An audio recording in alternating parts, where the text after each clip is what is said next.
enactment of the Petroleum Industry Act that enables incorporation. Yeah, we have.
State, His Excellency Engineer Sule, Governor of Nasarawa State, represented the cities of the service chiefs. This administration is equally poised to address all power value chain challenges and reduce the power-related hardship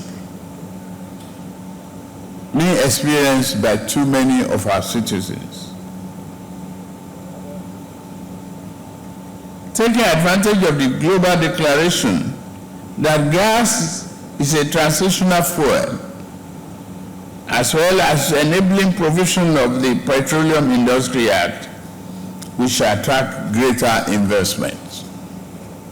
We will in the oil and gas sector.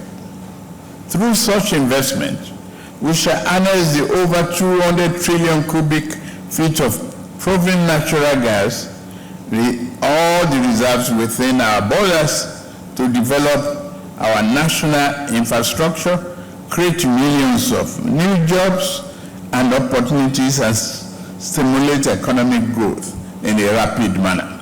In addition, Nigeria will continue to vigorously pursue the implementation of other low-carbon energy solutions, such as solar, hydro, wind, thermal, and biofuel for both on-grid and off-grid power systems.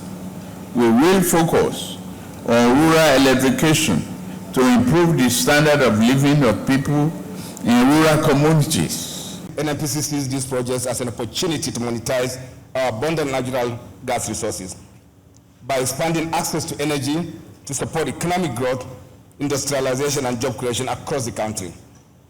To achieve this national aspiration, NNPC has invested heavily in domestic gas footprints expansion projects through the delivery of the Trans-Nigeria Gas Pipeline project, which includes the Escravos to Lagos pipeline systems, we call it ELF and F1 and F2, the OB3 gas pipeline, and the Ajakuta-Kano AKK gas pipeline. The Gwagwalada IPP is among NNPC's flagship power project along the AKK corridor. This is part of the 3,600 megawatt cumulative power capacity, which includes Kaduna IPP of 900 megawatts and Kano IPP of 1,350. They are all work in progress.